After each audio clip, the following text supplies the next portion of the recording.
Hello, friends in Christ. Are you trying with all your might to be what Jesus tells you you need to be, and yet your mate just will not respond the way you want your mate to respond? You are trying to change and be what you should be, but you can't get your mate to be what he or she should be.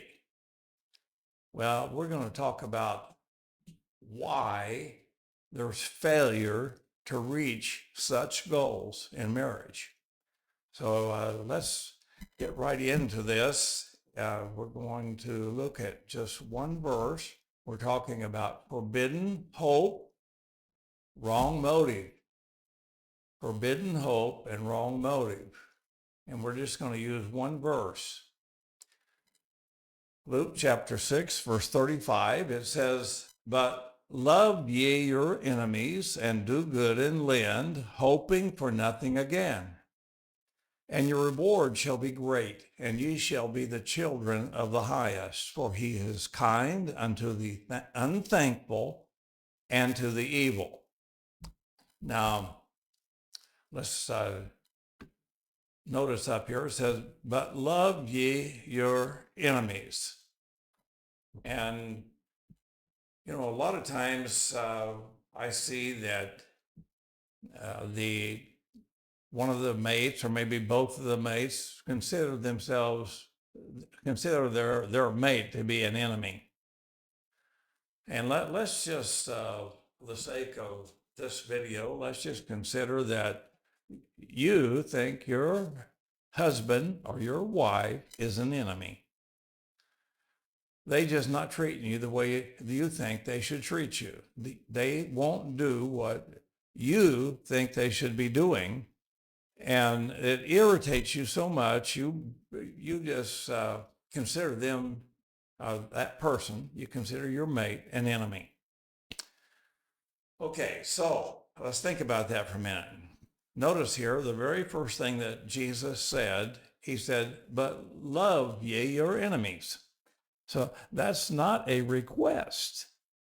That's not if you feel like it, if they treat you right, if they do what you want them to do. That's not what it says. It says, "Love ye your enemies." It's a command. So if you think your mate is an enemy, then you've got to love your mate, because God said to love your enemies. Now think about that.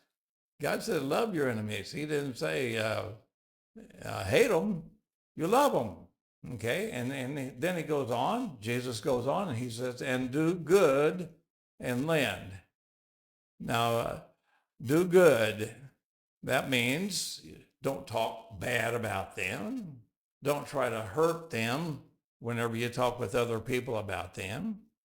Don't try to pick on your mate and point out all the problems that you see in your mate and things you don't like.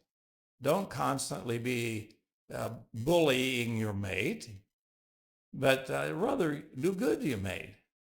Treat your mate like you would like to be treated. If you were in your mate's shoes, how would you like to be treated if you were your mate? See? And so then Jesus goes on, and this is the most important part for this particular lesson: hoping for nothing again. So you're supposed to do good and lend, hoping for nothing again. So this is where most people fail. And, this is really, it's not just for marriage. This is for any relationship, actually. If you are wanting to get something in return, if the only reason you are doing good is so that you can get good in return, then that's forbidden. Jesus says no. You don't do that. You do good, hoping for nothing again. You don't be wanting something in return. And then he goes on, he says, and your reward shall be great. But when we obey this command, there's going to be a great reward. Well, what will that reward be? Well, it can be a lot of things. But what we know is it's promise from Jesus that it's going to happen. You're going to get a great reward. So it's not going to be just some little minor something, but you're going to get a great reward for doing this. Even if your mate never changes, you're going to get a great reward. That's Jesus's promise. Now, let it be a surprise.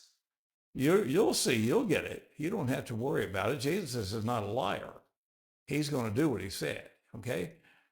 It says, and ye shall be the children of the highest. So you do good, hoping for nothing in return, and you shall be the children of the highest. Now, let me tell you something. When people see that you are doing what you do without wanting anything in return, then they feel that you genuinely love them. You're not doing it for a selfish reason. Now, you know, we all have this selfishness in us, and marriage is a process.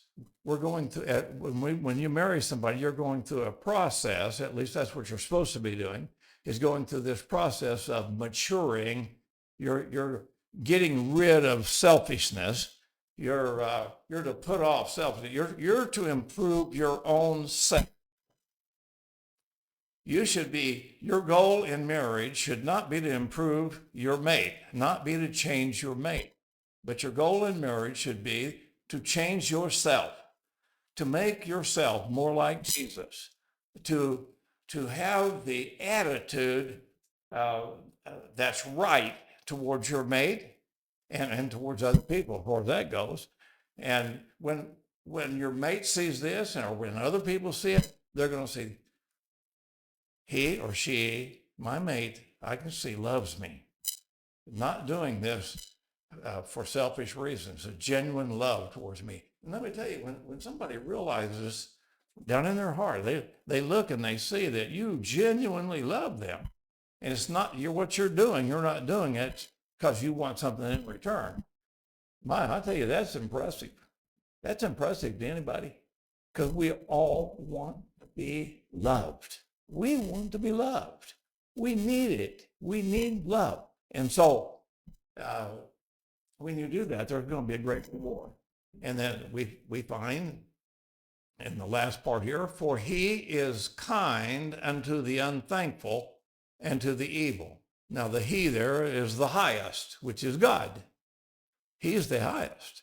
So if God is kind unto the unthankful and to the evil, then we should be kind unto the unthankful and to the evil. Even if we think that our mate is unthankful and evil, we should be kind, expecting that God's going to reward us for that kindness. Now,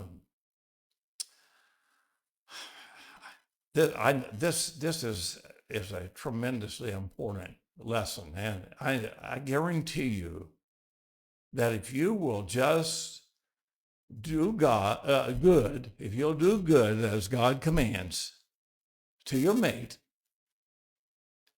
not wanting anything in return, it is going to do so great things for your marriage. It'll do things for your marriage you just won't dream. Because what happens whenever you're hoping for something in return, so you're trying real hard to do what you ought to do, but your mate doesn't respond the way you want. And so you get frustrated. See, you're frustrated because you're hoping for something that God forbade. God forbade you to hope for that. And so you're frustrated because you're trying to get this response from your husband or your wife and you don't get it. And so you're doing what you're supposed to do. You're trying, and you may be doing 2 weeks or 3 weeks, and then after that you give up and you say, "Man, I'm doing what I'm supposed to do, but my mate just won't do it what it's supposed to do," and you get resentful. And that resentfulness is really towards God, because God can control other people. God can control anything if he wants. But you see, God, he generally chooses to just let us do what we want to do. And he's letting you do he could control you. He could have made you just a robot and programmed you to do what you ought to do, but he didn't do that. He made you into a human being with a free will. And you know what? What I like about my wife is that she has a free will. And I once made a computer program. I made this computer. I just did it just for a joke, but I made this computer program, and what it would do is it would just show up on the screen. "I love you, Louis." And then a few seconds later, it'd show up again. "I love you, Louis." And it just keep on saying, "I love you, Louis. I love you, Louis." But you know what? That didn't really impress me very much, because what am I supposed to do with a computer, right? Kiss it or something? Yeah. But with my wife, I can't control her. I can't program her to say, "I love you, Louis."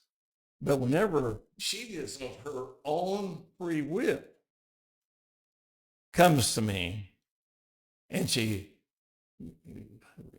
gives me a hug and embraces me and pulls me close and gives me a nice mushy kiss, and she says, "I love you, Louis." Now, that's nice. I enjoy that. That means something. And so what I'm trying to say, love your mate, hoping for nothing again. Show genuine love to your mate, and your reward will be great. May God bless you, and until the next video.